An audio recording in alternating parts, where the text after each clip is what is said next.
akhirnya kita dijadikan apa istilahnya Bang Nursi, budak apa? Iya, budak.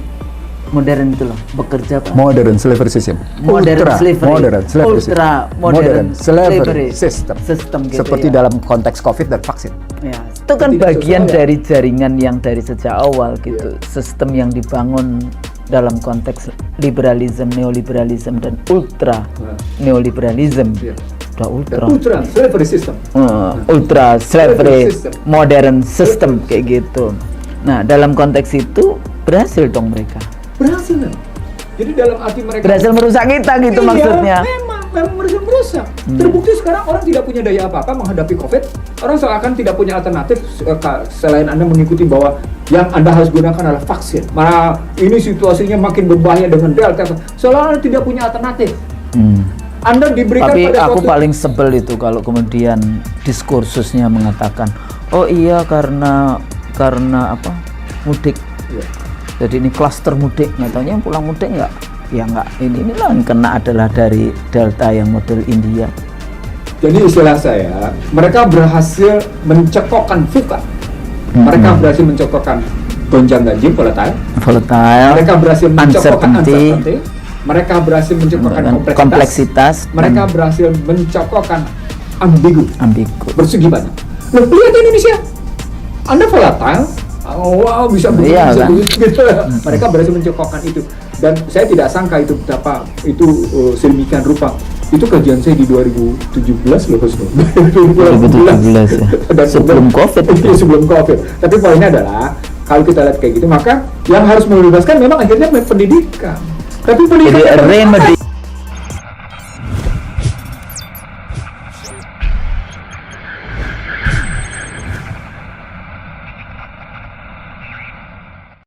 Bismillahirrahmanirrahim. Assalamualaikum warahmatullahi wabarakatuh. Waalaikumsalam warahmatullahi wabarakatuh. Alhamdulillah. Alhamdulillah. Kita berbahagia kita bisa kembali lagi dalam program IC The Real Show bersama Dr. Iksanuddin Nursi dan saya Husnul Mariyah. Nah, pemirsa yang dirahmati Allah, kali ini kita masih melanjutkan seri tentang pendidikan. Nah, hari ini Bang Nursi kita akan bicara pendidikan sebagai pembebasan kemiskinan. Tentu bahasan kita tidak hanya kemiskinan per se yang seperti kemiskinan materi yang ukurannya sehari berapa? 1,9. Oh, sekarang $1,9. Tapi untuk Indonesia sekarang masih 1,001. Jadi 1,1 biar mendekati begitu. 1,1 dolar. Bukannya World Bank biasanya $1,3.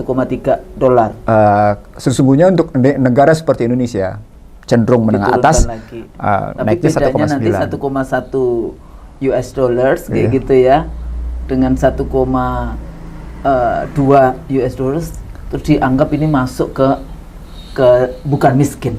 Nah, tapi kita tidak hanya bicara tentang isu kemiskinan materi saja, tapi kita melihat berbagai persoalan pendidikan di Republik kita ya. Jadi dari mulai sekarang ini kita isu bicara tentang bagaimana kondisi anak-anak kita, baik ini schooling maupun non-schooling gitu ya, masyarakat kita. Jadi kalau selama ini kita bicara pendidikan kan selalu melihatnya leadership, pemimpin di Republik ini menjadi contoh enggak, yang kita selalu katakan ing ngarso sing tulodo, itu di dalam konteks itu.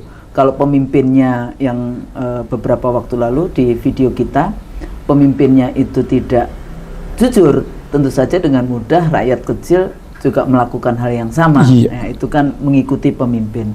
Nah, kalau kita kembali lagi Bang Nursi tentang tujuan bernegara kita, seperti dalam pembukaan Undang-Undang Dasar 45, pendidikan, mencerdaskan kehidupan bangsa, mensejahterakan. Ini kan selalu dua isu ya, selain melindungi segenap tumpah darah, kemudian mencerdaskan dan menyejahterakan. Tentunya warga negara Indonesia ya, rakyat Indonesia, bukan mensejahterakan yang seringkali saya katakan mensejahterakan petani Vietnam, petani Cina instead of petani Brebes misalnya untuk bawang merah, bawang putih dan sebagainya seperti itu. Nah, pendidikan ini sangat penting sebagai satu remedi, sebagai satu jalan keluar gitu ya. Jadi bagaimana rakyat bisa pintar, kreatif, percaya diri, kemudian memiliki nilai gitu ya, value dirinya sebagai manusia yang berguna bagi sesamanya dan sebagainya, itu kan satu proses, tidak ada pendidikan yang instan. Atau seringkali dalam beberapa video kita bicara tentang akhirnya kita dijadikan apa istilahnya Bang Nursi, budak apa? Iya, budak. Modern itu loh, bekerja Pak. Modern slavery system. Modern slavery. Ultra modern slavery system gitu seperti ya. dalam konteks COVID dan vaksin. Ya, seperti dalam nanti kita belum bahas lebih detail lagi. Tapi itu nanti lah. Nah, jadi kalau kita kembali lagi, nah ironinya ini juga ada ironi.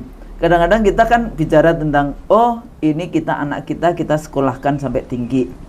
Ya, anaknya petani juga sekolah sampai tinggi, sudah nggak mau lagi nih nyangkul di sawah, sudah nggak mau lagi nih nanam padi, kemudian nanam bawang, nanam dan sebagainya, jadi petani kan nggak mau nih, karena kita di Indonesia ada sedikit kayak stereotipi kalau jadi petani miskin kan kayak gitu. Padahal itu kalau kita bicara tentang farmers, beda dengan peasant. Indonesia kan peasant yang cuma punya 0,2 hektar tanah, petani gudang. Itu juga tidak bisa untuk bisa hutang di bank kayak gitu ya, kalau kita bicara tentang hutang dengan bayar ribanya ya. Nah, kembali lagi, justru anak-anak kita sekolahkan sudah tidak mau lagi nanam, mencari pekerjaan, akhirnya menjadi yang tadi modern slavery system. Dan mereka bangga, atau sama sekali nggak bisa kerja, menjadi pengangguran. Nah, jadi kalau kita kembali lagi di dalam konteks ini, fungsi pendidikan dalam konteks materi ekonomi, fungsi pendidikan di dalam konteks nilai atau value dalam konteks itu, atau akhlak di dalam konteks bahasa kita ya, bahasa sebagai seorang Muslim yang seperti itu. Nah, balik lagi, sistem pendidikan sendiri sudah menjadi industri, ya kan? Kalau kita lihat mahalnya sekolah yang bagus kayak gitu ya, menjadi satu industri, kemudian pertarungannya sampai level, kalau di kampus dulu masih ingat Bang Nursi ada undang-undang BHMN sebetulnya ya, Badan Hukum Milik Negara untuk pendidikan yang dibebaskan. Tapi kan itu liberalisasi pendidikan istilahnya. Iya, tapi itu kemudian dibatalkan seluruhnya itu undang-undang nomor 9 ya, tahun berapa itu? 2009. Saya ingat pokoknya menterinya waktu itu dari satu organisasi keislaman, dan kebetulan dalam sebuah diskusi pernah duduk di sebelah saya dan saya sebutin, lalu dia pergi. Dengan saya sebut siapa, nggak enak. Dan akhirnya itu kan diputuskan oleh Mahkamah Konstitusi, bertentangan dengan konstitusi. Tapi kemudian undang-undang yang baru sama saja. Sama saja, tidak ada bedanya. Listrik juga gitu, sama. Dibatalin total oleh Mahkamah Konstitusi, lahir undang-undang listrik yang baru yang pada hakikatnya sama aja, cuma bahasanya cuma covernya, casingnya yang beda, esensinya, jiwanya, ruhnya sama gitu. Jadi kalau kita mau bahas kali ini, pertama ya kita bahas dulu lah yang mudah kan dari segi ekonomi misalnya, bagaimana pendidikan sehingga kalau kita lulus perguruan tinggi misalnya sampai S3 kayak kita itu ekspektasinya kita jadi orang kaya. Kemudian nggak mau lagi naik kereta api, nggak mau lagi naik bus, kendaraan umum lah, angkot gitu, public transportasi gitu. Kemudian harus naik mobil mewah dan sebagainya, kemudian dapat gaji dan sebagainya, padahal hati-hati kau bekerja untuk siapa kayak gitu kan. Nah, ini bagaimana kita melihatnya kalau dari segi ekonomi, kemudian nanti kita masuk ke segi social politics dan seterusnya. Yang pertama kita bedakan dulu antara kemiskinan struktural sama kemiskinan kultural. Nanti ketika kita masuk dalam kemiskinan kultural, kita akan masuk pada kemiskinan nilai. Kemiskinan nilai. kita struktural dulu. Struktural. Gitu. Gimana negara terlibat nih di dalamnya? Satu warga negara, satu penduduk atau satu keluarga dianggap miskin secara struktural lebih disebabkan karena sistem yang membuat mereka tidak berdaya untuk mengangkat dirinya. Lalu dibuatlah indikator-indikator, gitu ya, posisinya. Misalnya garis kemiskinan. Garis kemiskinan itu dibikin untuk Indonesia misalnya sekarang $1,1. Saya hitung-hitung itu sekitar 465.000 satu jiwa posisinya. Lalu kalau kita hitung satu keluarga itu kita kalikan 5 misalnya sekitar 2,3 posisi, 2,4 posisinya. Itu garis kemiskinan. Mereka miskin itu disebabkan oleh kebijakan yang membuat mereka tidak bisa keluar dari posisi itu. Itu struktur membuat begitu. Kenapa kayak gitu? Karena sumber daya dikuasai kelompok tertentu. Produksi dikuasai kelompok tertentu. Distribusi dikuasai kelompok tertentu. Tidak terdistribusi dengan baik, istilah saya, sumber daya, produksi, dan distribusi secara merata ke masyarakat. Jadi kalau saya menggunakan, orang bertanya pada saya, apa definisi ekonomi konstitusi? Misalnya gitu pertanyaannya ke saya. Maka saya akan ngejawab, ekonomi konstitusi adalah terdistribusinya sumber daya, produksi, dan distribusi secara adil dan merata kepada masyarakat. Gitu jadi posisinya. keadilan itu. Keadilan kata kuncinya. Jadi itu jangan fungsi negara. Fungsi negara yang disitulah negara mengambil peranan bahwa sumber daya tidak boleh didominasi oleh kelompok tertentu. Bahwa distribusi, produksi, apalagi produksi hajat dari orang banyak, tidak boleh dipegang oleh swasta kalau pakai konstitusi. Produksi komersial silakan. Begitu juga pada posisi distribusi posisinya. Di sana menggambarkan tentang struktur kepemilikan masyarakat pada sumber daya produksi dan distribusi itu tersebar secara merata. Nah, kalau dia tidak tersebar berarti dia melahirkan kemiskinan. Itulah disebut dengan kemiskinan struktural. Nah, biasanya dalam kajian saya sebelum saya membongkar buku-buku yang di bawah tahun 2010 ya. Itu biasanya kita melihat tidak melihat bahwa neoliberal adalah sumber penyebab kemiskinan. Nah, garis bawah ya, sampai dengan 2010. Sampai dengan 2010 kita belum melihat. Sebetulnya kita tahun 80 sudah ke sana bicaranya. Kita sudah mengkritisi kapitalisme, liberalisme, neoliberalisme. Tapi waktu itu Barat belum mengakui. Oh, Baratnya. Baratnya belum mengakui. Baru setelah buku Joseph Stiglitz keluar, The Price of Inequality. Baru setelah keluar bukunya Thomas Piketty, The Capital in 21st Century, barulah muncul sejumlah universitas bergengsi Indonesia bikin pusat-pusat studi ketimpangan. Barulah muncul bahwa ternyata model yang dibangun oleh Amerika itu melahirkan ketimpangan dan kemiskinan. Muncullah studi tentang mental disorder pada sejumlah perempuan yang terjadi di Amerika. Itu kemiskinan bicaranya gitu. Pertengahan 80-an ya kalau nggak salah itu kalau kita lihat kebijakan Amerika tentang desentralisasi itu the Chicago Boys. Ya, jadi privatization dan sebagainya itu kan kita sudah mulai mengkritisi karena banyak sekali. Ya, teori dependensi kan mengkritisi tentang kemiskinan. 70-an. Iya, teori dependensi itu kan melahirkan mengkritisi kemiskinan posisinya.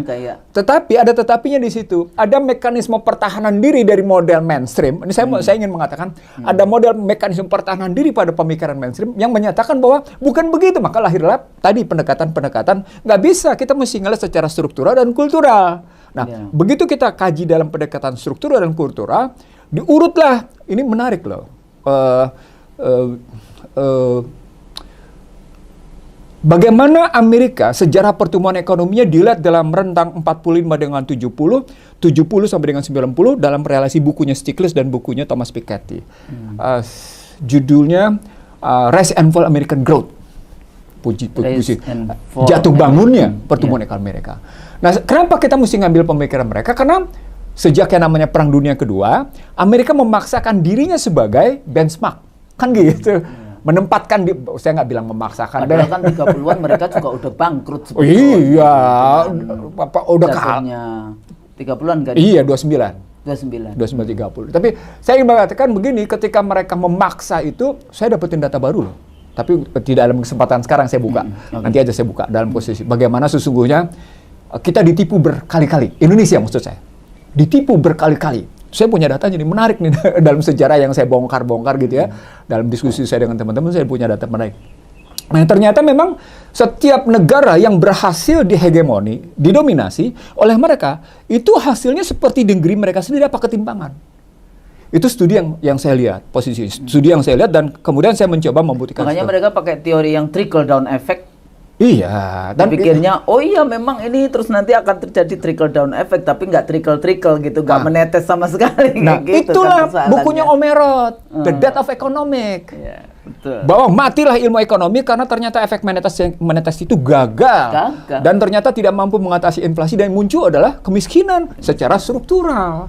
Gitu. Itu posisinya kalau kita ngambil bagaimana Omerat menulis data ekonomi secara posisinya. teoritik mereka kemudian menambahkan teorinya itu dengan kayak BLT kayak gitu ya, model-model security system yang dibangun di dalam konteks itu. Nah, akhirnya kita sudah bahagia dengan itu, padahal kalau saya tetap teori utamanya adalah terjadi ketimpangan itu tadi. Kan sama seperti tesis utamanya. Sama seperti yang dilakukan oleh Biden dengan posisi tapering.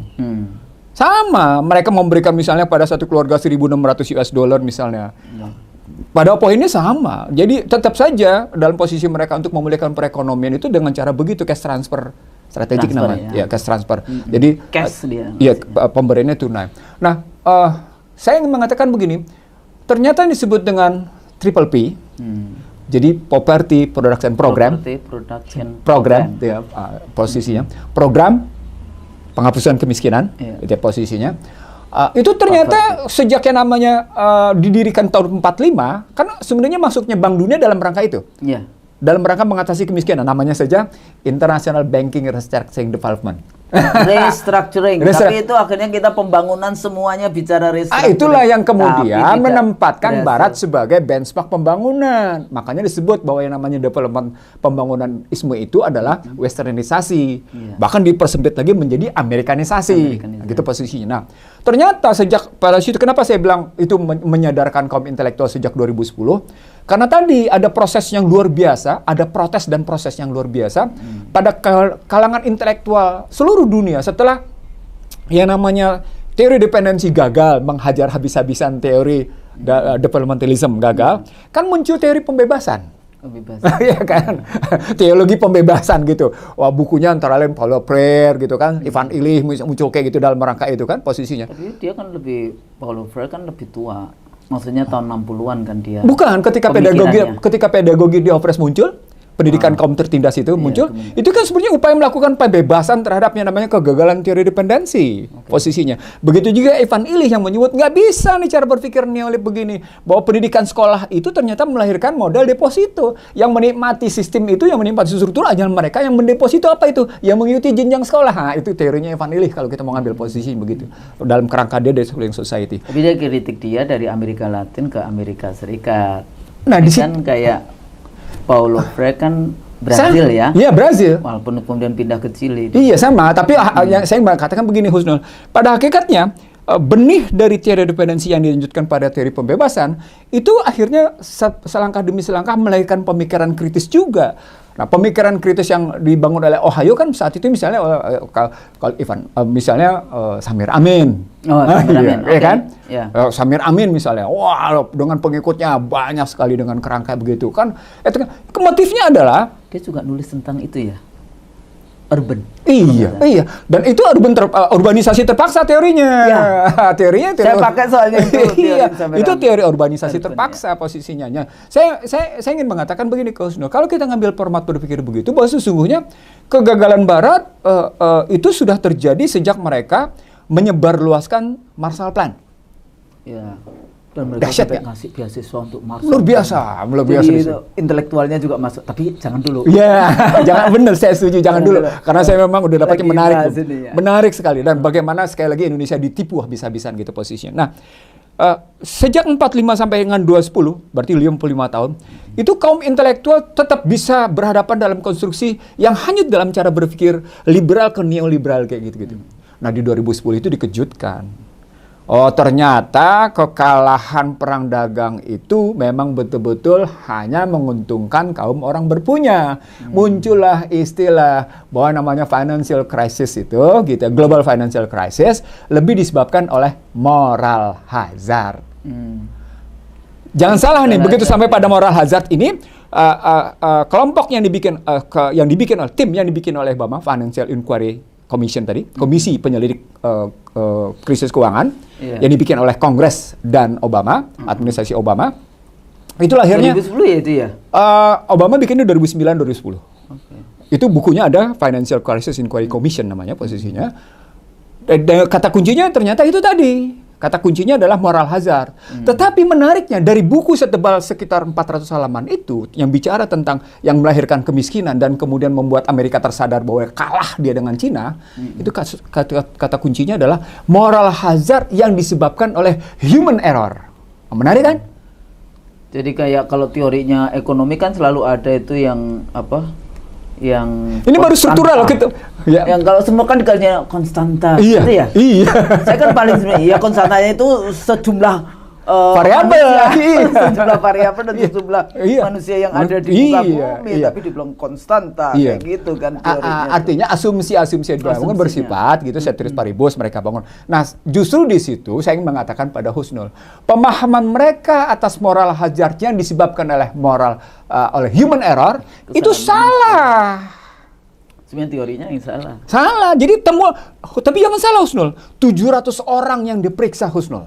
Dalam cerita Financial Crisis Inquiry Commission itu 700 orang yang periksa. Dari 700 orang yang diajak bicara oleh tim itu ya, itu orang kaya, orang terpelajar dari MIT, dari Harvard, dari Brookings Institute, dari Princeton, semua diajak bicara. Keren-keren betul yang diajak bicara. Termasuk pengusaha-pengusaha keren di situ munculnya. Dilihat di videonya si Span-nya TV-nya Kongres di sana ya.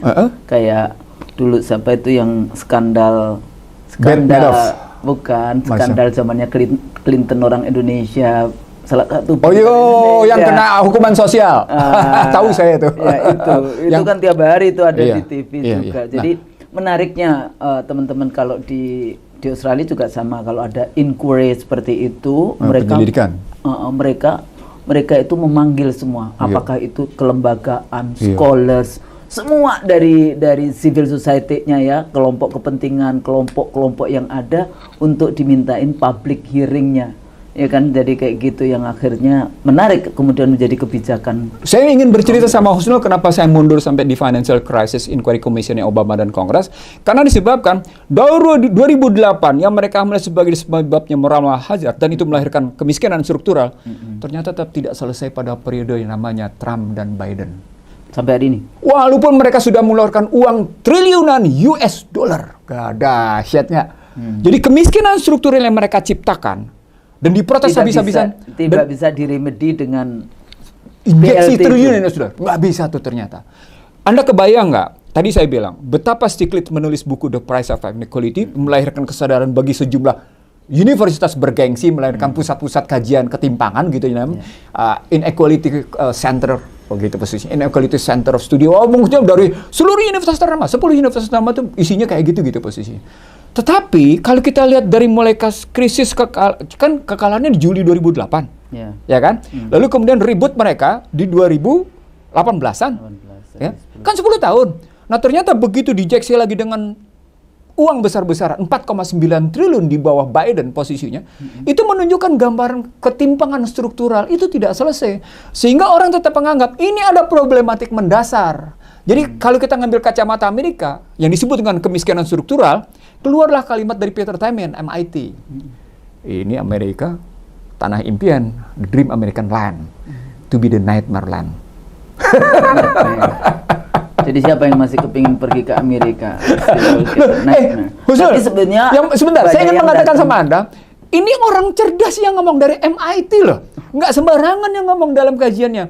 Dan sejumlah orang-orang Indonesia gitu ya, masih terkagum-kagum dengan bagaimana cara itu kebayang kan? Nah, karena tadi sudah Bang Nursi ini kan balik lagi ke kasus kita. Jadi kalau kita melihat, kita mengimport semua model, ya model pembangunan, model liberalisme, neoliberalisme, bahkan di awal-awal Orde Baru kan, memang itu yang kita sebut sebagai mafia Berkeley, ya kan, mafia Berkeley yang merumuskan model pembangunan kita kayak gitu ya. Nah, saya ingetin di situ sebentar, saya boleh potong dengan satu kalimat. Salah satu kata-kata yang muncul dari mafia Berkeley pada pembicaraan utang luar negeri adalah utang luar negeri tidak menciptakan dependensi, utang luar negeri menciptakan interdependensi. Ingat siapa itu? Ingat nggak? Itu. Tapi waktu itu sebetulnya Soeharto sendiri kan diajari oleh profesor dari kampus kita. Iya, makanya dia juga dari kampus kita yang ngomong kayak gitu. Kita ini terlibat dong kesalahan. Namanya kampus Universitas Indonesia. Itu tempatnya mafia Berkeley. Aduh, dan sekarang tempatnya Kembali lagi. Jadi balik lagi Bang Nursip. Jadi sebetulnya kalau kita konsep itu kemudian Bappenas yang kemudian merumuskan di dalam konteks ini di era Orde Baru dan kemudian di era reformasi ini kemudian dibuka, nggak tahu sekarang bagaimana flow antara bagaimana IMF, World Bank masuk di dalam ke istana. Jadi sekarang kayaknya langsung istana ya barangkali ya. Loh, kalau kemarin saya bercerita tentang kenaikan BBM di November 2014, saya ingat itu tanggal 12 November. 12 November 2018 itu kenaikan BBM dari 6.500 ke 8.500. Itulah asal muasal saya protes. Karena saat itu sesungguhnya kenaikan harga BBM saat itulah menunjukkan betapa Indonesia tunduk langsung di bawah Bank Dunia.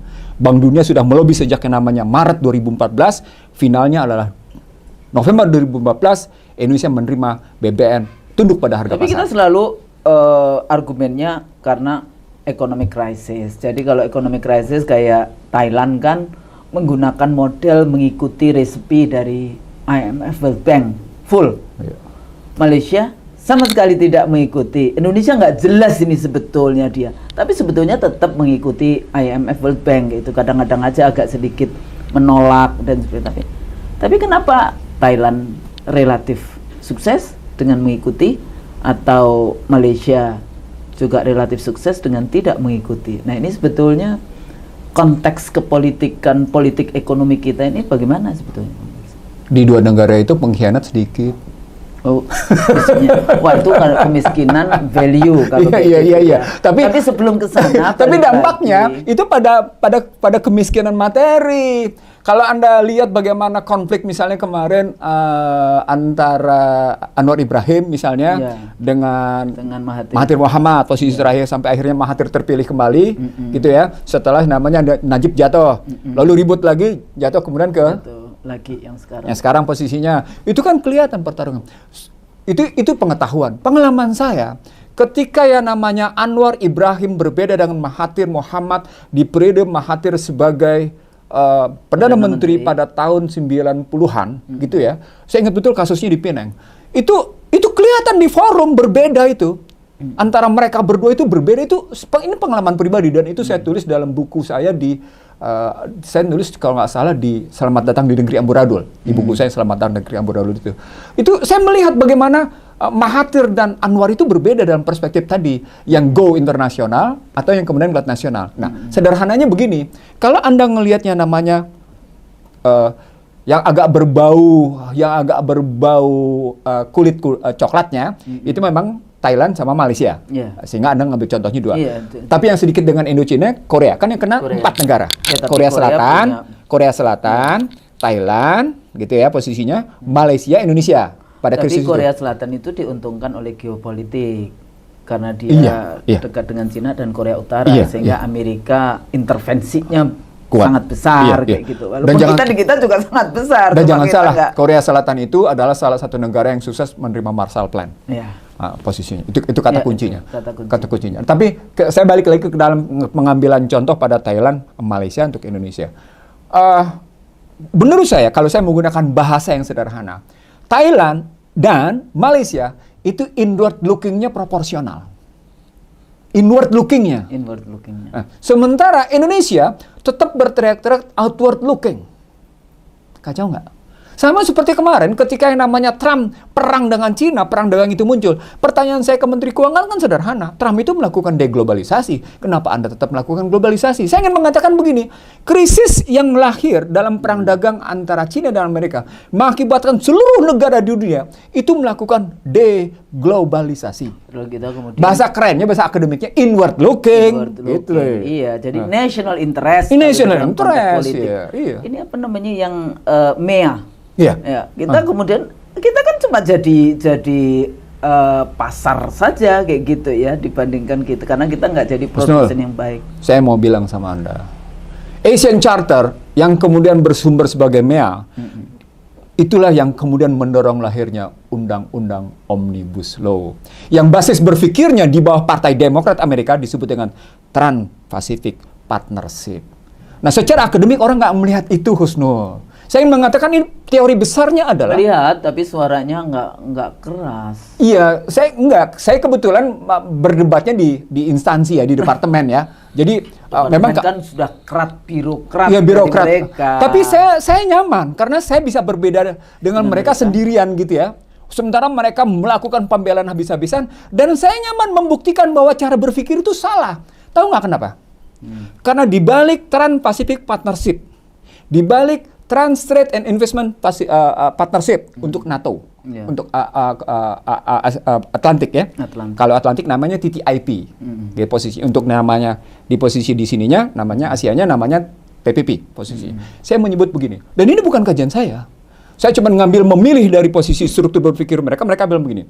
Pada hakikatnya TTIP dan TPP adalah corporate hijack.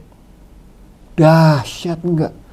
Jadi pembajakan korporasi terhadap negara. Nah, tunggu dulu, saya mengambil contoh. Itulah yang bisa kita lihat pada Google. Itulah yang bisa kita lihat pada Facebook. Betapa mereka bisa membajak sebuah negara dengan kata-kata habis. Itulah yang saya terjemahkan dalam secangkir kopi kemarin ketika berhadapan dengan orang-orang di sana itu.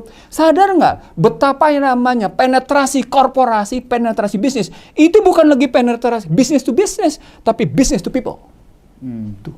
Sudah Dan jauh kemudian ceritanya. mereka berada di belakang para politisi, ya kan? Pada saat pemilu, setelah pemilu, merekalah yang running the country. Saya gitu ingin kan? terusin ke konsep pembicaraan kita. Ujungnya nanti tetap terjadi yang namanya poverty, kemiskinan. Nggak bisa enggak. Itu struktural. Karena kedaulatan rakyat Sudah diambil. Kepentingan rakyat. Sudah dibajak. Itu ngelihatnya. Bagaimana teman-teman IC, pemirsa IC The Real Show? Sebetulnya kondisi kita ini tidak menggembirakan ya dalam konteks itu. Baik itu mafia Berkeley, Chicago Boys. Husnul, sebentar. Pasti pemirsa kita banyak berkomentar. Saya ingin mengatakan pada Husnul, saya khususnya, dan saya yakin juga Anda, saya siap diundang kemana saja untuk berdebat soal ini. Ayo kita beradu data. Bagaimana sesungguhnya Trans-Pacific Partnership ini, di balik konsep ini, itu adalah proses pemiskinan struktural dalam kancah global. Datanya sudah tersebar di mana? Di mana? tinggal membaca. Iya, betul. Cuma waktu saya ngomong dengan kolega saya tentang membaca, itu juga saya malah banyak sekali dikritik. Masa kita dosen dianggap tidak bisa membaca? Terus saya katakan, yang saya maksudkan membaca itu bukan ini Ibu Budi, ini Bapak Budi, tapi Iqra bismi rabbika lazi khalaq. Maksudnya itu kayak gitu loh. Membacanya itu bukan membaca ini Ibu Budi. Kalau Anda baca ini Ibu Budi, Anda tidak akan bisa melihat bagaimana intervensi, kemudian apa? Invasi, infiltrasi, intimidasi, baru inflasi. Oh, terakhir inflasi. Ya di dalam konteks itu persoalannya kayak gitu. Balik lagi ini membuktikan bahwa bangunan teori, bangunan pemikiran tentang liberalisme, neoliberalisme itu. Ultra neoliberalisme, saya menyebutnya. Sekarang jadi ultra. ketika sampai pada posisi TPP, gitu ya, orang kan lupa nih bahwa sesungguhnya TPP itu hidup, apalagi di bawah Demokrat. Demokrat lah yang membawa gagas tentang TPP, di bawah Hillary Clinton kemarin, di bawah Obama, ya kan? Lalu mereka bersepakat dengan yang namanya Xi Jinping. Jadi sebelum terjadi pemilihan umum 2016 kemarin dengan dengan Trump sebagai pemenangnya, sebenarnya Demokrat di bawah Obama bersama Xi Jinping sudah punya kesepakatan untuk melanjutkan kekuatan korporasi. Kalau kasus korporasi dari Amerika adalah basis individual, kalau di Cina basis korporasinya adalah BUMN. Jadi tapi sama-sama punya kepentingan menghijack sebuah negara gitu ya, menghijack kalau pakai istilah ilmu politik, menghijack kedaulatan rakyat. Itu yang saya bilang business to people jadi jatuhnya. Tapi pada akhirnya kalau kita lihat mau itu model Washington ataupun model Beijing, sebetulnya dua-duanya sama. Yeah. Nah, orang selalu melihat sekarang kan, oh iya keberhasilan Cina menjadi referensi baru nih. Poros Jakarta Beijing kayak gitu ya, dalam konteks itu mau politiknya berhasil, tapi orang tidak mempelajari di dalam. Di dalamnya itu bahkan yang namanya gap urban dan rural itu luar biasa. Belum lagi kita bicara tentang pembebasan, tentang kebebasan, berbicara, kebebasan berserikat, kebebasan berpendapat ya di dalam konteks sistem komunisme yang seperti itu. Nah, kalau kita balik lagi ternyata padahal kan kalau balik lagi ke konstitusi awal kita 1945 itu kita itu kan para ulama, para pemimpin bangsa waktu itu kan luar biasa sudah memikirkan dengan adanya koperasi, bukan korporasi ini koperasi jadi bagaimana penguatan masyarakat di dalam konteks itu. Jadi gini Gus, kalau sampai di situ, saya bilangnya begini. Ekonomi konstitusi, ketika bicara pasal 34, fakir, miskin, dan anak terlantar dipelihara oleh negara. Itu yang disebut dengan buffer economic constitution. Buffernya, penyangganya. Kenapa sampai ada buffer? Jika pasal 23 gagal. Pasal 23 itu artinya fiskal dan moneter. 23 dulu nih, kata kuncinya. Lalu berikutnya, jika pasal 27 gagal, tiap-tiap warga negara berhak atas pekerjaan dan penghidupan yang layak. Penghidupan yang layak itu artinya kalaupun Anda miskin, gitu, kalaupun Anda tidak bekerja, negara wajib memberikan karena penghidupan yang layak. Bukan hanya pekerjaan diberikan posisinya. Jadi andai kata pasal 23 gagal, maka muncul pasal 27. Apa artinya? Negara punya kewajiban menyediakan lapangan kerja. Negara wajib menyangga penduduk, bukan menyangga penduduk-penduduk yang dalam kesulitan mencari kerja. Wajib disangga sama dia. Ada waktu itu ada yang janji begitu. Oh iya? Dikasih kartu. prakerja digaji. Ada juga kartu Indonesia Sehat. Tapi yang dapat ternyata perusahaan yang bikin kartu doang kayak gitu ya, bukan rakyatnya dalam konteks. Saya terusin. Pasal 23, pasal 27 muncul di situ. Ya. Nih, kelihatan nih 23, 27. Lalu berikutnya masuk ke pendidikan. Pasal 31-nya. Lalu berikutnya masuk ke pasal 33. Nah, pasal 33 itu masuk tadi dari mulai sumber daya, produksi dan distribusi ditata sedemikian rupa dan dipilah-pilah untuk rakyat. Untuk rakyat. Dan yang kata kuncinya sesungguhnya di balik pasal 33 ayat 1, 2 dan 3 itu dengan penjelasannya sesungguhnya memilah mana public goods, mana public services, mana commercial good, mana commercial services, dan di tengahnya ada kuasinya juga diatur. Nah, saya bilang ketika saya bersaksi di Mahkamah Konstitusi, saya heran kalau di era Soeharto berani menetapkan 6 sektor tidak boleh dikomersialkan. Di era reformasi justru silahkan Anda mengkomersialkan 10 sektor, semua sektor. IMF World Bank kan memang memasukkan diktenya itu, including education. Iya. Jadi itu harus privatization. Iya, liberalisasi itu. Ya. Makanya termasuk yang BHMN, tahu nggak dulu namanya apa? Badan Hukum Pendidikan. Sekarang namanya undang-undang apa? Agak sedikit nggak enak aja dengernya. Bukan itu. Tapi poinnya balik lagi tadi. Jadi sebetulnya Bang Nursi, yang selalu pertanyaan saya selama ini, kalau negara ini tidak maladministrasi, tidak salah administrasi, tidak salah kelola, kita punya kekayaan tadi sumber daya alam yang luar biasa, ya seperti itu kan sebenarnya cukup untuk memberikan yang tadi rakyat kita yang miskin ini pendidikan bisa gratis, rumah sakit kalau toh bayar, kalau di mana Brunei itu bayar cuma $1 mau sakit apa aja. Ya memang cuma penduduknya 350.000 ya, jadi kayak satu kabupaten saja kayak gitu. Kalau Anda bicara tentang keunggulan, itu ada kajian, saya ingat betul di awal abad 20 itu ada kajian yang namanya keunggulan satu bangsa. Jadi tingkat persaingan yang dilihat bukan lagi tingkat persaingan korporasi, tapi persaingan bangsa. Judul bukunya analisis tentang keunggulan satu bangsa. Nah, kalau kita ambil indeks persaingan keunggulan satu bangsa itu misalnya, yang Indonesia tidak punya 2. Indonesia tidak punya teknologi, Indonesia tidak punya kepemimpinan. Selebihnya yang lain Indonesia punya. Itu kajian Ihsanuddin Nursi tapi. Leadership. Sebenarnya teknologi itu kan bisa dibeli. Even bisa dibikin kayak gitu kan. Kita kan punya anak-anak bangsa yang luar biasa kayak gitu ya. Inovasi-inovasi omongan yang Anda luar mengingatkan biasa. saya buku Schumacher. Tentang bagaimana teknologi tepat guna. Ingat ya? Tepat guna. sana kita dulu istilahnya dulu. Schumacher. Nah, waktu itu Schumacher ngambil contoh India. India tuh memang luar biasa. Schumacher ngambil contoh India setelah bukunya menulis Small is Beautiful ya. Ingat ya kajian itu. Yang kemudian Guide to Perfection keluar dari kemelut istilahnya. Kan ada 2 buku Schumacher yang populer saat itu. Small is Beautiful dan Guide to Perfection. Kecil itu indah dan keluar dari kemelut diterjemahkan di Indonesia. Yang saya ingin katakan ya, kalau kita pindah ke Indonesia bicara kemiskinan, ternyata kita hanya mampu mengurangi kemiskinan dalam pengertian material. Kita tidak mampu mengurangi kemiskinan dalam pengertian kultural dan nilai. Bahkan kita menurun luar biasa dilihat dari kultural dan nilai. Apa contohnya? Salah satu contohnya, kita miskin kerjasama, Husnul. Anda bisa lihat jalan raya. Padahal kita selalu bicara tentang gotong royong. Iya, gotong royong. Tapi kita miskin kerjasama. Apa? Karena itu ini ya, utopi kita.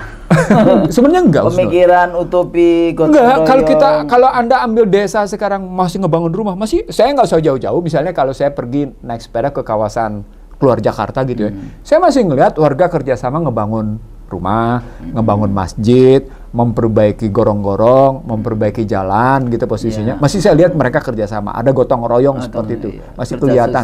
Kerja sosial masih ada posisinya gitu. Artinya yang problem memang nampak di kota. Tetapi ketika kita bicara kemiskinan struktural dan kultural, justru lebih banyak di desa. Misalnya desa merasa kalau pakai indikator struktural dia miskin, tapi secara kultural bilang enggak, saya nggak miskin. Contohnya jadi, begitu. Itu 70-an pada saat kita mulai pembangunan ekonomi. Kemudian banyak sekali jadi teknologi Green Revolution yang ada, kan banyak sekali orang-orang desa yang tercerabut dari akarnya, sehingga mobilisasi urbanisasi ke kota, kemudian jadi buruh industri. Kan urbanisasi terpaksa? Terpaksa. Nah di desa kehilangan kan sebetulnya karena banyak sekali yang akhirnya pergi ke kota. Dan kalau kita lihat secara ini term of trade-nya yang begitu tidak adil juga. Bayangkan berapa harga 1 kilo beras, berapa harga 1 sabun misalnya, kayak gitu kan. Itu yang term of trade. Kalau kita lihat secara struktural, akhirnya kemiskinan materi itu ada di desa. Cuma zamannya saya kecil nih Bang Nursi, ini agak sedikit individu ya, kayak experience, pengalaman. Waktu kita kecil, kita secara materi nggak merasa kurang? Nggak, maksudnya bukan nggak merasa kurang. Secara materi itu tidak berlebih. Tapi ibu saya itu, kita punya pisang raja, punya pisang susu, kita punya pisang hijau, punya pisang kepok, nanam di depan rumah. Punya pepaya, punya bunga turi, kemudian bunga-bunga sayur-sayuran, kenikir, macam-macam gitu. Sehingga kita, walaupun gaji bapak saya sebagai guru SD itu habis 1 minggu, tapi kita nggak pernah kekurangan karena selalu ada nanam sendiri di depan rumah, ada kelapa, ada apa, jadi tersedia gitu loh. Nah sekarang ini kan hal seperti itu sudah nggak zaman lagi. Jadi selain itu tersedia, ada sikap syukur, Husnul. Bersyukur itu ya. Ada sikap syukur. Itu yang membuat Anda berbeda. Jadi Anda boleh merasa, itu tadi yang bagian dari kultural. Seseorang secara material kurang, tapi karena dia punya sikap syukur, kondisi kurang yang dinilai oleh material tadi tidak dirasakan. Nah itu dalam bahasa agama, orang miskin yang tidak menunjukkan kemiskinannya. Gitu loh posisinya. Sampai satu ya, tetangga kita ada yang petani, terus kemudian panen kedelai. Nah rumah kita itu halamannya luas, jadi suka dijemur di depan rumah kita kayak gitu. Nanti sore diambil itu kedelainya. Kan banyak itu yang tumpah-tumpah tuh kedelai. Kita ambilin itu kedelai. Nanti jadi peyek kedelai, kemudian pagi-pagi hujan jadi kecambah kedelai. Itu pun sudah menjadi gizi dari anak kita, tapi kita ya cuma di depan rumah sendiri, di depan pintu sendiri kayak gitu. Nah, cuma hal itu sekarang kalau tadi bicara community power ya, kalau tadi bicara sebetulnya apakah gotong royong dan sebagainya itu masih ada. Sebenarnya di desa ya relatif masih ada, walaupun yang nggak tahan sekarang itu adalah pendidikan melalui TV. Jadi orang lebih banyak duduk di depan TV dibandingkan bersilaturahim gitu ya dengan lain. Artinya di situ sesungguhnya bukan cuma sekedar kita tidak memiliki teknologi dan kemungkinan sebagai modal finansial. Di modal sosialnya itu kan sudah kita kurangi dengan cara kita tidak lagi bersilaturahim. Padahal silaturahim jelas itu. Janji Allah itu modal sosial yang kita rizki dan sebagainya. Nah, jadi Bang, ini yang kedua kita bicara kultural. Balik lagi sebagai negara muslim terbesar di dunia, kalau sampai kemudian value, nilai, akhlak kita hancur, itu bagaimana nanti kita bicara kepada Allah ya? Nah, itu tadi. Jadi kalau kultural, salah satu kemiskinan kultural kan seseorang yang kondisinya miskin, fakir, tapi dia tidak merasa. Dia punya sikap syukur, kemiskinannya tidak dia perdagangkan, dia tidak mendagangkan kemiskinannya, tapi sekali lagi dia tidak juga sombong atas kemiskinannya. Gitu. Dia hadapi kemiskinan dengan sikap sabar, tapi tetap dia bisa menunjukkan harga dirinya gitu posisi. Tidak meminta-minta itu loh kemudian. Itu yang luar biasa posisi. Nah, itu yang membuat di mana dalam tudingan Barat itulah salah satu penyebab banyaknya negara-negara Islam yang miskin. Ya. Nah, gitu. Misalnya. Dan mereka bingung juga kayak gitu kadang-kadang. Dan mereka melihatnya begini. Salah satu bingung mereka begini. Misalnya mereka melihat kenapa orang Islam melihat dunia ini seperti bangkai anak kambing yang kakinya cacat gitu kan, hadisnya begitu gitu kan. Mereka melihat begitu hinanya dunia gitu, sehingga mereka tidak berburu dunia, tapi dengan tidak berburu dunia jadi ubud dunia itu sehingga mereka kelihatan seperti miskin misalnya kayak gitu. Atau salah dalam memahami cerita tentang bagaimana memburu kaya itu sama dengan memburu dunia misalnya, salah. Ini kan soal persepsi. Walaupun juga kita juga nggak boleh miskin, karena miskin sekali itu akan dekat dengan kekufuran. Nanti bicaranya itu di infak, zakat dan sedekah. Oh iya, betul ya, ketemunya ya. Di situ nanti posisinya. Nah, jadi kalau kita balik lagi dalam posisi kultural, dia mestinya bisa kita pilih begini, Bos. Kalau perspektifnya melulu pada struktural, dan struktur itu adalah struktur ekonomi, tidak pada struktur politik, tidak pada struktur sosial, tidak pada struktur hukum, tidak pada struktur nilai, maka kita melulu terjebak ke dalam kemiskinan yang pakai indikator-indikator 1,9 dolar. Iya, gaji, makan, gitu ya kan? Atau pakai istilah income, pakai istilah BPS 4 indikator kemiskinan, lantainya, tanah, rumah saya dulu tanah, lantainya. Terus dindingnya gede gitu posisinya, rumahnya nggak ada jendelanya gitu, WC-nya jongkok cemplung gitu posisinya. Tapi WC jongkok itu lebih bersih loh. Jadi ternyata ada hal-hal yang diindikatorkan begitu gitu posisinya. Nah, ketika masuk ke dalam misalnya struktur sosial, kita bingung kok makin berkurang orang, kan sekarang pakai angka. Misalnya BPS menyatakan ada 9,7 atau tepatnya 27 juta kalau pakai angka BPS ya, 27 juta 550.000 orang gitu posisi. Sementara ada yang bilang juga 10,2. Ini sensus kemarin? Sensus kemarin posisinya. Kalau saya sensus itu per 10 tahun. Jadi kalau tadi disebut Bang Nursi data. Nanti berhubungan dengan petani gurem nih. Oke. Yang 5 tahunan sensusnya. Itu Supas. Ya, Supas ya. Sensus survei antar sensus namanya Supas setiap 5 tahun. Itu nanti ngukurnya salah satunya di situ saya mendapatkan betapa pembangunan infrastruktur berhubungan dengan pengurangan lahan pertanian, berhubungan dengan meningkatnya jumlah petani gurem, berhubungan makin berkurangnya rumah tangga pertanian, berhubungan dengan yang namanya makin turunnya jumlah tenaga kerja yang diserap oleh sektor pertanian, berhubungan dengan yang namanya Gini rasio yang mungkin dan itu kemiskinan jadi jatuhnya gitu loh. Itu udah berrelasinya begitu posisinya, dan itu terjadi di Jawa Barat sama di Jawa Timur sama Jawa Tengah, dan akhirnya ada stunting. Iya kan begitu posisinya. Kalau stunting artinya akan ada generasi kita yang tidak bisa berpikir, lost generation posisinya. Kan hilang. Iya posisinya. Jadi kalau kita balik lagi ke dalam kemiskinan dalam pengertian kemiskinan sosial, struktural sosial, maka dia akan berujung pada posisi bagaimana dengan orang-orang yang cerdas tapi tidak punya moral cukup. Bagaimana orang-orang yang cerdas tapi dia terserap di birokrasi di ini tapi korupsi. Orang cerdas dia jadi pemimpin tapi dia transaksional. Orang cerdas yang punya gelar, mengerikan itu. Punya sekolah di luar, tapi begitu dikasih soal utang, enggak. Kita dipercaya terima utang itu justru terhormat katanya. Itu saya ingat betul tuh kalimatnya. Itu profesor doktor yang ngomong sama saya, posisi kayak gitu waktu saya di DPR itu. Saya kaget nih orang profesor doktor lulusan Amerika ngomong bahwa padahal kan kita belajar ya, hutang itu al-waqtu dainu. Hutang itu harus kita bayar. Dan dia nanti lupa, siapa yang bayar? Dia lupa loh, ketika dia tidak menjabat hutang yang dia ciptakan tetap tidak terbayar, dia bawa mati loh. Berat itu. Nah ini balik lagi ya Bang Nursi. Jadi kalau kita tadi kan liberalisme, neoliberalisme, kolonialisme, kapitalisme itu semua bangunan-bangunan ideologi Barat ya yang dicoba dicekok. Ya, jadi orientalisme kemudian dicekokkan ke negara-negara terutama Islam ya.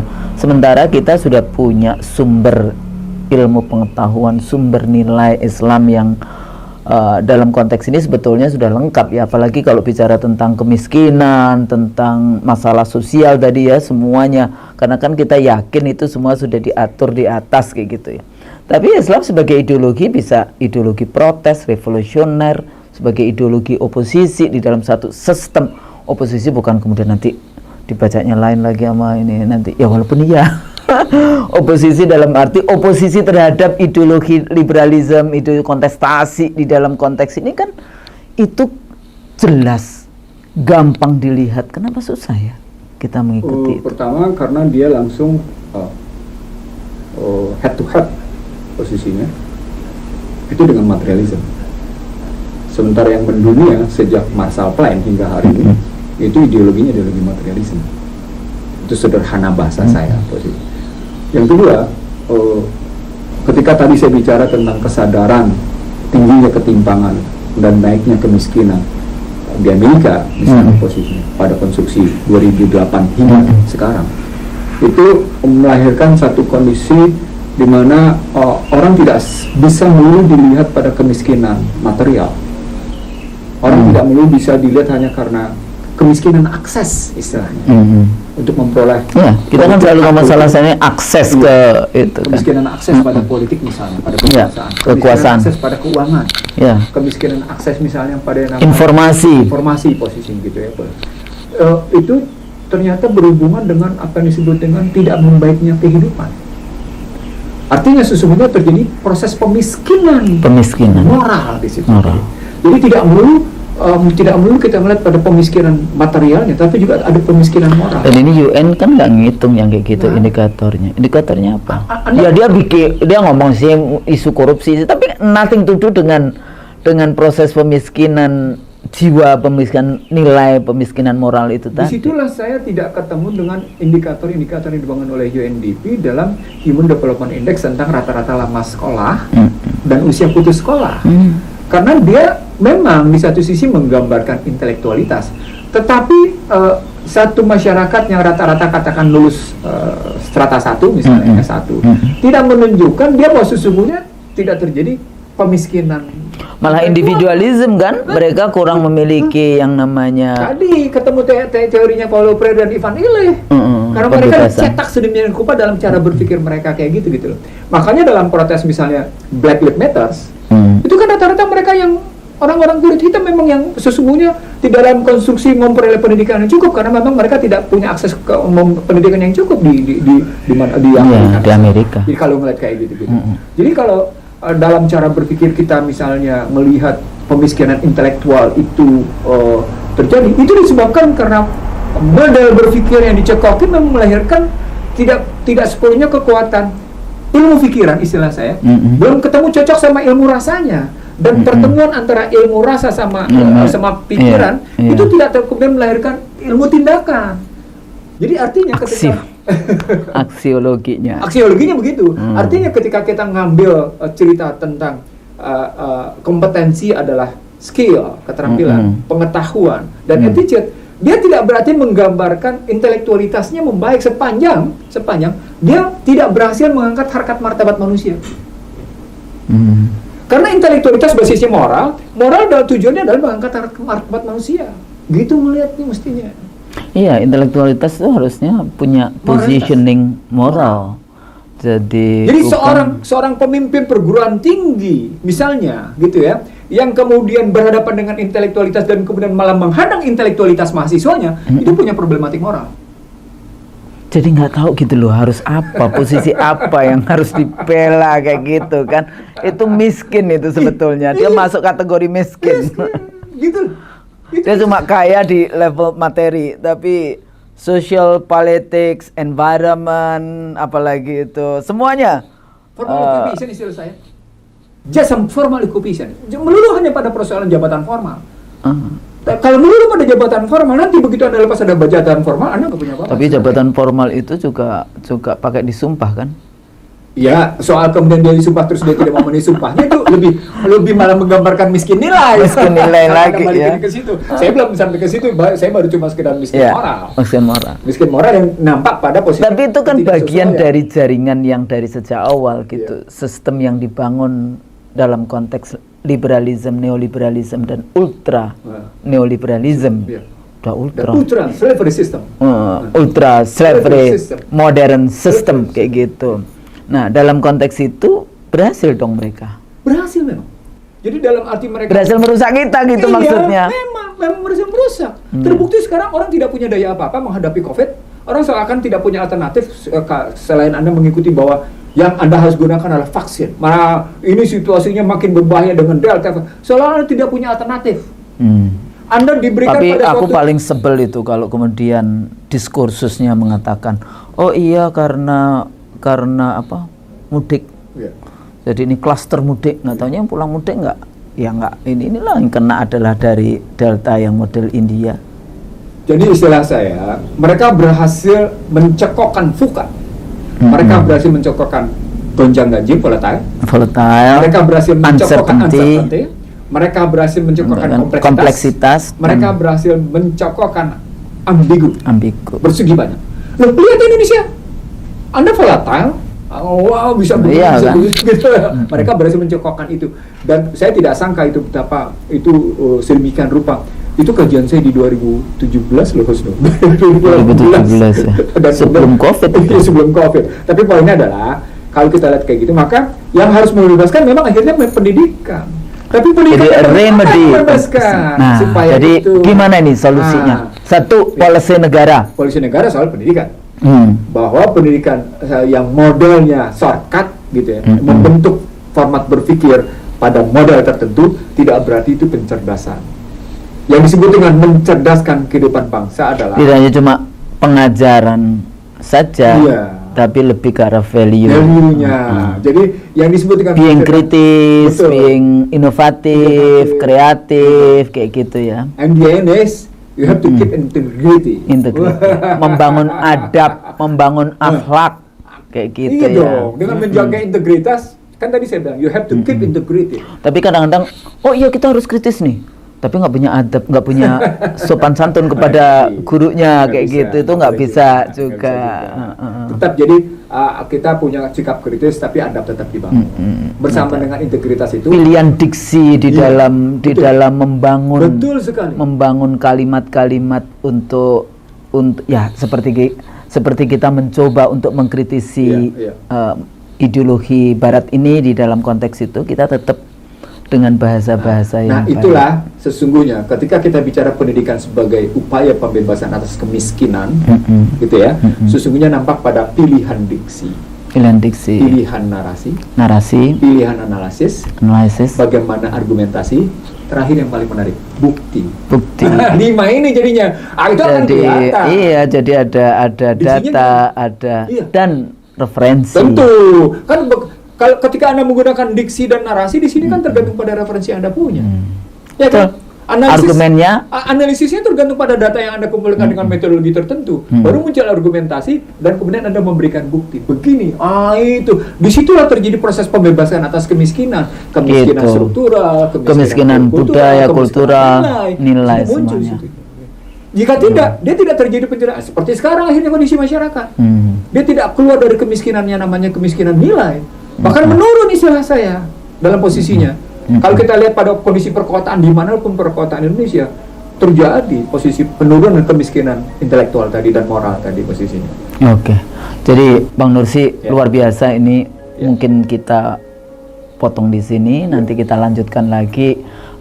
Tetap ada seri tentang pendidikan karena ini menarik dan ini dunia kita juga kayak gitu. mudah-mudahan ini menjadi bagian tanggung jawab kita ya dalam konteks itu.